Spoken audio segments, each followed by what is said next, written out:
say it's an honor and a blessing to be right here today.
Because of the amazing service and sacrifice of our brave men and women in uniform, the war in Iraq is over. The war in Afghanistan is coming to a close. Al-Qaeda is on the run. Osama bin Laden is dead. Thank you! So we made real progress forward in these past 4 years. But we're here today. All of you are here today. Because you know and I know we've got more work to do. As long as there's a single American who wants a job but can't find one, our work is not yet done. As long as their family's working harder but still falling behind, our work is not yet done.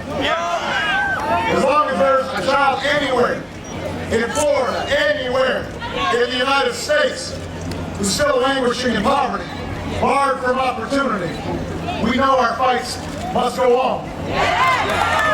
Our fight goes on because this nation cannot succeed without a growing, thriving middle class.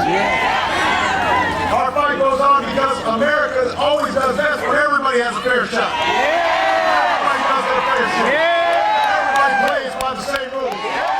That's what we believe. That's why you elected me in 2008.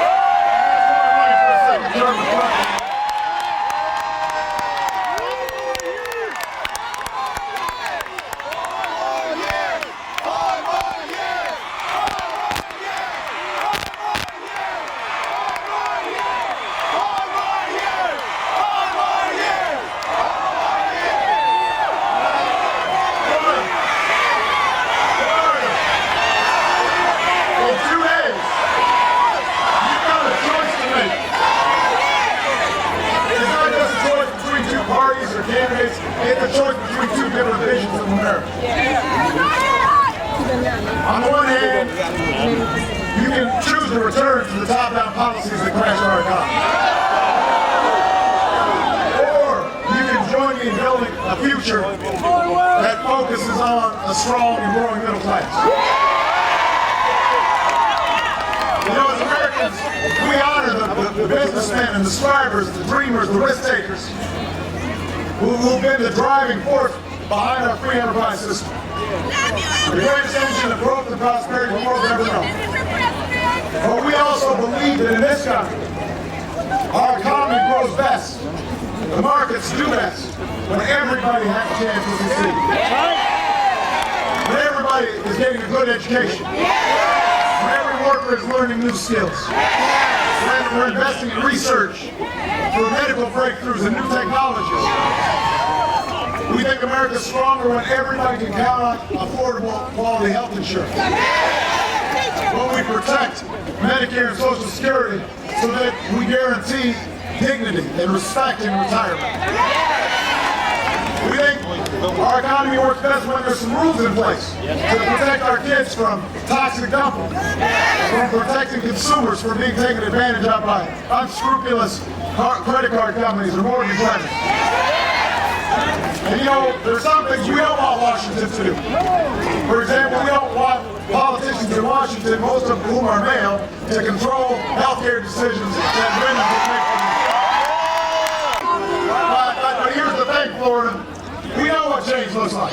Yeah, we do. What Governor Romney's offering, ain't it? No. Giving more power back to the biggest banks, that's not change.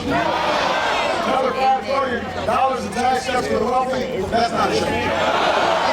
Refusing to answer questions about the details of your policies until after the election, that's definitely not change. Politicians have been doing that a long time. Ruling out compromise by pledging to rubber stamp the Tea Party agenda in Congress, not changing. Changing the facts when they're inconvenient to your campaign, that certainly is not changing. You know, and here's the thing, when you make this choice, you know, part of what you're choosing is who do you trust.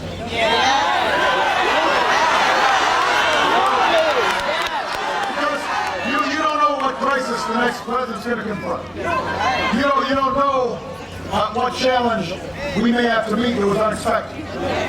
So part of what you're focused on is, you know, how does somebody operate? And Florida, after 4 years as president, you know me by now.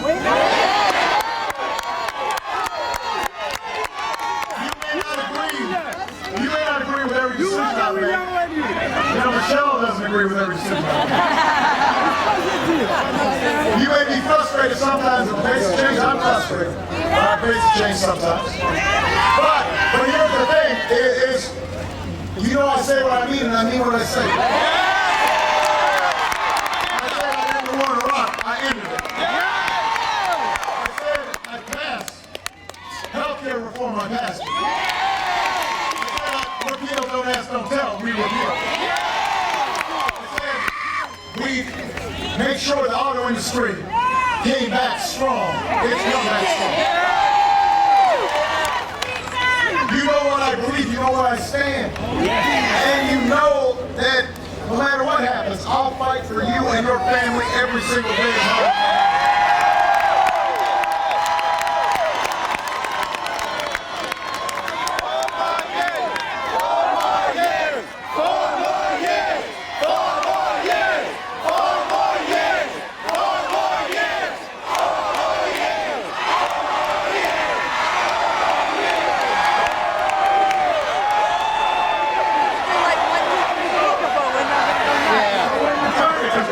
Funny. Two candidates for candidacy, and we're talking about change. You know, I know what real change looks like. Because I fought for it.